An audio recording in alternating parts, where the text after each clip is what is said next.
Hey guys, what's up? This is Evil Boss here, and today I'm gonna show you guys my true Draco Kozmos deck profile. I think Draco Kozmos, I think is very fun because this variant of Cosmos with the true Draco engine, it is very combo heavy because Dragon Diagram is a card in this deck, and it is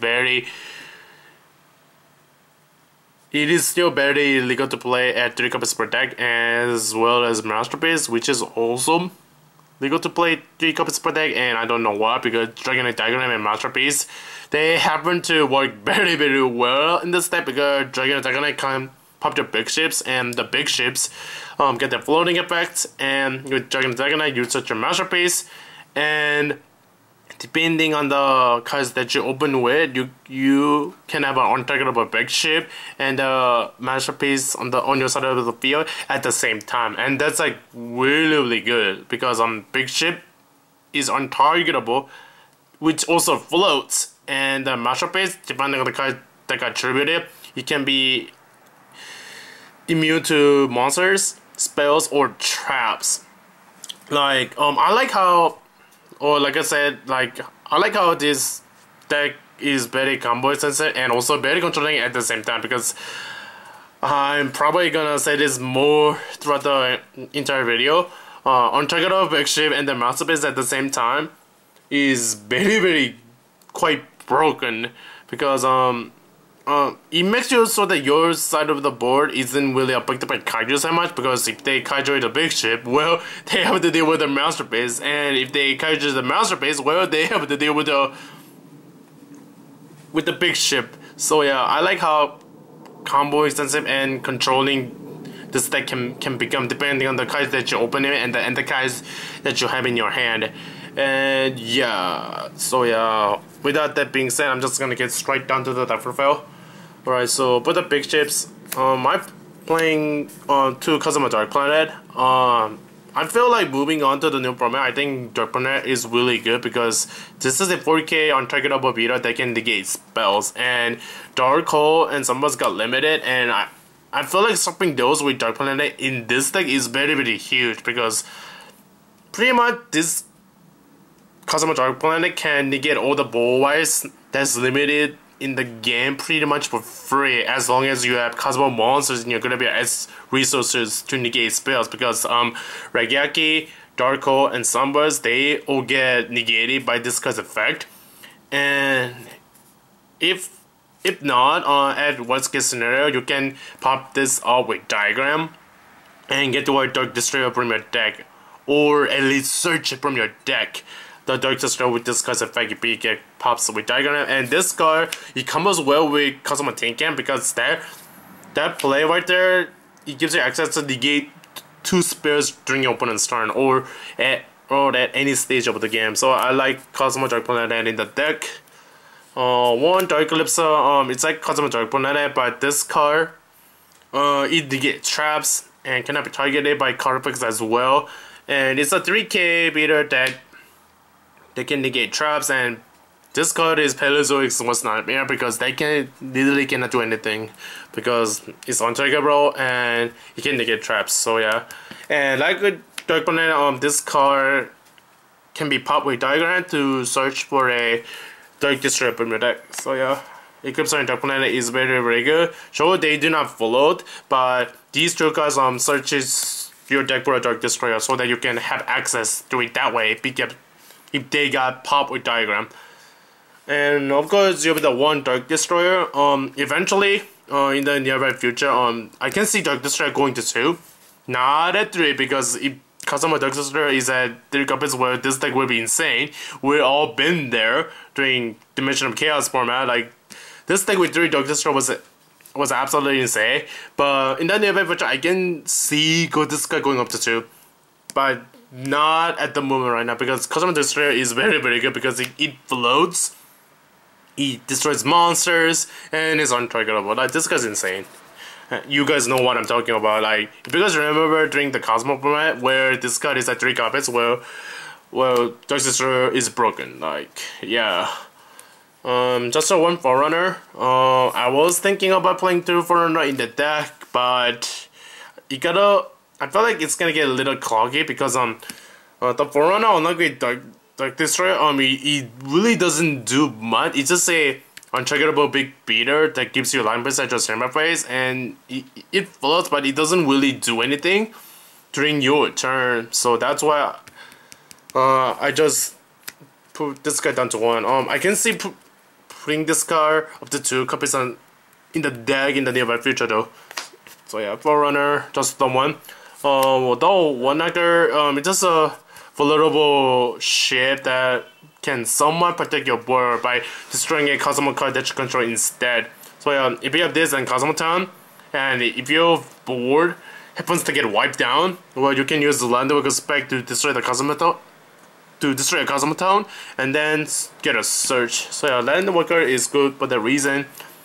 And of course the 3 slip rider, because popping back row is broken. So yeah, that's it for the chips. Now for the pilots is 3 tin can. In this deck, opening a tin can is still the is mostly the best card this deck can have. Like this card is very good in Conjecture Diagram and Call of the Haunted. Like it's just an easy +1. So yeah, 3 tin can in the deck. The 2 Strawman, like with tin can, this guy it combos well with Diagram because you activate the Diagram and then use this back to pop a big ship from your deck. In the Diagram back, you search Masterpiece, and with the floating chips effect, you summon Strawman from your deck, and then with the Strawman's effect, you special summon the banished ship that got popped with Diagram. That's not a Kozmos Dark Planet, because Dark Planet cannot be special summoned through Strawman's effect. It'd be quite broken if it did. And then you still have a normal summon that turn, and if you normal summon like a tin can from your hand, if you haven't it, and at the end phase, the ship that got summoned with Strawman will get popped. And if you spread someone under the Strawman, I mean not the Strawman, under the tin can, well, you pretty much get 2 searches at the end phase while you fill up your graveyard for Kozmos Dark Planet and the Eclipse, so that you can negate spells and traps at any stage of the game. So yeah, Strawman is really good. So this card pretty much makes sure that whatever big ship that got popped with Diagram, you pretty much get 2 of their effects at the end phase. So yeah, this guy's very good.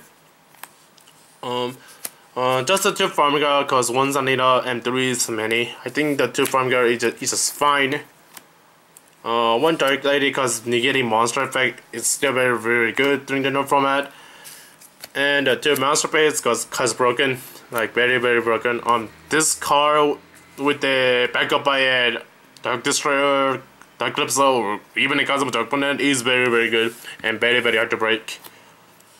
Don't want Maxi because it's not banned. It should be banned, but it's not. And triple Ash Blossom, I think this is the best hand trap right now because Ghost Draco isn't very good.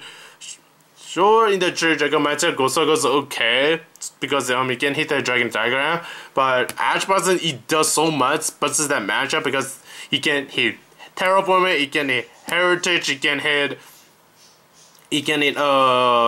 Disciples, it pretty much literally every card in Pendulums, because he can hit the Wavering Eyes if they main it, and they can hit the Pendulum card. Like this card hits so many cards. So yeah, I think the 3 Ash Blossom is a must in like pretty much every deck. It's pretty much the hand trap for the new format pretty much. Not for the spells, it's the 3 Diagram because it's still very difficult to play at 3 card base, and I don't know why. This card is very abusable in this deck. Like I said at the beginning of this video, like this card with the big ship is pretty much the best +1 combo opening that can get abused with Dragon Diagrams, and that's why I like it so much. Like this card, you pop a big ship, it grants you so much advantage and power plays. Like this card is insane in this deck. And the 3 Cosmoton cards probably the next favorite Kozmos is probably my favorite spell card out of all time. Well, that's not including the diagram because the diagram is broken, and Kozmos is just my personal favorite because it has 3 effects. It gives you a new hand, it gives you a search, and it can get banished Kozmos monster like for no reason. Like this guy is very good. The 3 Saturday edition instead of the 3 Terraforming because I like this card better in this deck compared to the Terraforming because this card pretty much searches the diagram and the Cosmoton at the same time while the Terraforming can only search the one. And yeah, I think this card is very good compared to the Terraforming in this deck because Terraforming can be dead and break it while this is always 100% live unless you open multiple copies. And even if you open multiple field spells, in this deck, it's not that bad because thanks to the fact that this deck is very combo extensive. So yeah, 3 side rotation in the deck. The 3 heritage, not the 3 heritage, just the 2. I actually thought about playing 3, but it got dead and breaking quite a lot, so I put it down to just 2 copies in the deck. I think, and I think that's fine. I mean, this card is still a part of greed. And Part of Greed is very good. That's a good reason why Part of Greed is still banned. And the 1 Italy, because Italy is very good in this deck still. Now for the traps, the 3 Call of the Haunted. I noticed anytime that I play Kozmos throughout the past, or if you notice this yourself, this Call of the Haunted is gonna get clog your board or just left lying sitting there, and if you play the masterpiece in this deck, well, you can tribute away this clog and that Call of the Haunted along with the pilot on your side of the board, and then drop it, and it is completely unaffected by monsters or traps. And especially this new format or matchup base unaffected by monsters and traps, that's very good because Telejoys cannot out it.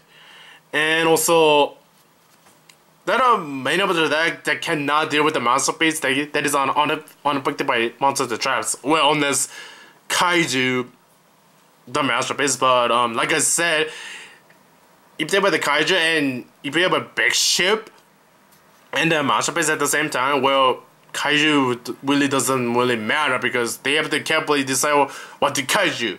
If they Kaiju the masterpiece, well, they have to deal with the big ship, and if they catch the big ship, well, they have to deal with the masterpiece. And this Call of the Haunted make sure that that board can happen. Like yeah, Call of the Haunted is very good in this deck in general. Just a 1 mojo because I don't like 2 in this deck pretty much. I think that just on 1 mojo is fine, and this guy is, in my honest opinion, even though it does attack, I think it's very meh in the new format. So I think the 1 mojo in this deck is very fine. And for the 2 Draco traps, I play Apocalypse and the Return. Apocalypse is very good in this deck because it makes sure that the Farm Girl will guarantee the search, and the return is well returned. It is the most broken and the best true Draco card. That's a good reason why this card is limited and Diamond Knight is banned, because the Dynamite can just pretty much straight up search this card from the deck. Yeah. Now for the extra deck in this variant is still very much another like resource or utility, because you don't really go into the extra deck that much like the regular pure Kozmos, but it's still there as a utility resource. So in the extra deck I play 1 Break Sword, the 1 Levier, Grand Pulse, Pleiades, Durandal, Nova Infinity, Volca Gaia, Track Fortress. This card is very good with Farm Girl if you manage to make it, because if you play this, use this effect on the Farm Girl, and the Farm Girl, if it inflicts damage to your opponent, it searches 2 cards, because Farm Girl's effect to search Cosmo cards from your deck is not limited to once per turn. So Track Fortress is really good for OTKs as well. Minerva, Crystal Wing, Omega, Firewall, and the decode for Cherries, because finding the Cherries in the new format is very good still, and it's gonna be very relevant once Circuit Break comes out, because trading away the double helix against Spyro is very good. So yeah, that pretty much wraps up my True Draco Kozmos. I probably will start playing this deck in the new format, and I'm not really pretty sure I will play this deck once Circuit Break comes out, because Spyro's with double helix is very insane, and just in case I picked up Spyro's for that reason. So I don't know if I will continue playing this deck. I will definitely play this deck in the new format until Circuit Break drops, because I'm probably gonna join the bandwagon and play Spyros, because I have the corporate Spyros at the way, so that I can play Spyros with double helix. The only card I need is Link Reaper, and the only to get it is through Shunchen subscription, and I'm dumb and didn't subscribe. Hashtag Face, hashtag sad face. And Link Reaper is a very good card. So yeah, with that thing being said, I'm gonna sign out here, and peace out guys. Peace out.